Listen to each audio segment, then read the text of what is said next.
Welcome to my messy studio, everyone. My name is Mark, and I'm an artist and an art professor. And in this video, we're going to dive into a bit of controversy, because I'm going to tell you what I think are 3 of the worst pieces of advice given by art instructors to their students. These are things that I heard when I was an art student, and fortunately for my artistic growth, ignored. These are also things that I still hear coming from many of my teaching colleagues. So, at the risk of ruffling feathers, losing subscribers, and having my US citizenship revoked, let's get started.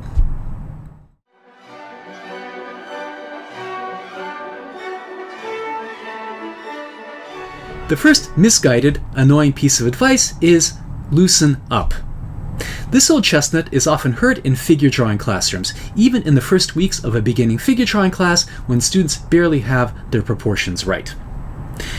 Looseness is, of course, a quality that is greatly valued in traditional drawing, and many of the great masters, such as Tintoretto, Rubens, and Tiepolo, are worshipped for their dazzling displays of virtuosity. Such drawings feel daring and effortless, filled with a careful, playful energy, and when looking at such works, you almost feel the gust of air created by the master's hand whipping across the paper. For many instructors, the prompt to loosen up comes from a concern that a student's slow, belabored approach to drawing will hinder them from developing a more expressive-looking, confident style. Why is this advice so pernicious? Because forcing yourself to work faster comes at the expense of accuracy and develops bad habits that are not easily undone. Working in a looser style also has the deleterious effect of masking errors, and there are plenty of artists that hide their lack of skill behind a wild, expressive manner that might enchant the untrained eye, but won't fool anyone with a smidge of training. Furthermore, the advice to loosen up comes from a misguided notion that looseness results from a natural evolution from a primitive to a more sophisticated state, when the reality is that both ways of working have their place and that most old masters oscillated between both. Consider this range of drawings done by Rubens, done roughly at the same period in his life, this highly rendered portrait, and these blustery sketches of figures. All artists must hone their ability to work in every mode, from tight, precise rendering to loose, expressive sketching. In other words, practice being both the plodding turtle and the fleet-footed hare, so as not to turn into a one-trick pony. Consider that in just about every discipline that requires fast, precise, and informed movement, skill is painstakingly acquired by starting slow, thinking through and correcting every aspect, and then gradually building up speed. My advice is, especially at the beginning, work at the pace you're comfortable with, and do your best to get things absolutely right. Looseness will come as a natural consequence of increased skill, so don't listen to anyone telling you to force yourself to draw faster and looser.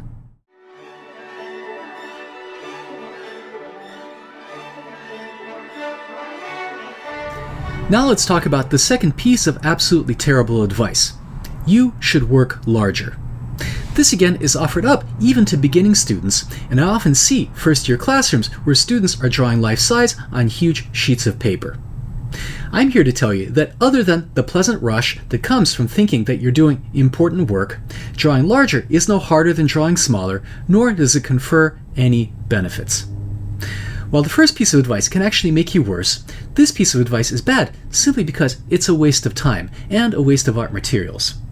In the span that it takes you to draw a figure life-size, I can do 4 smaller drawings, take stock of what mistakes were made between each one, and learn 4 times as much. There are also 2 relatively minor potential downsides. Because it's very difficult to stand far enough away from a life-size drawing, you do not have the benefit of being able to look at the artwork from a distance, which is an important tool in determining whether you've drawn things correctly.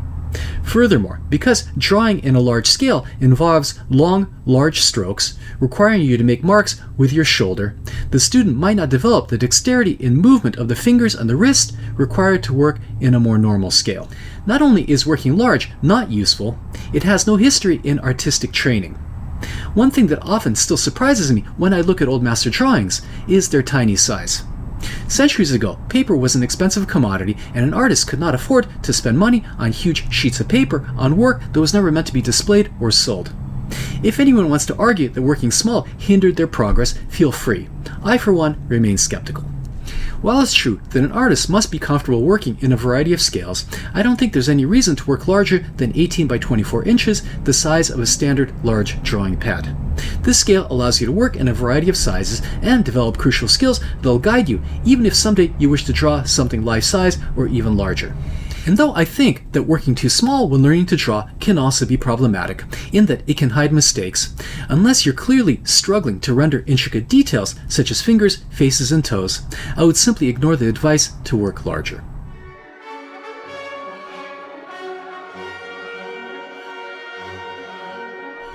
And lastly, the third piece of garbage advice is to stop copying other artists. But before I tell you why I think this advice is pure trash, give me a few seconds to tell you about my YouTube membership program, which gives you access to a large library of long-form classes and 2 new classes every single month.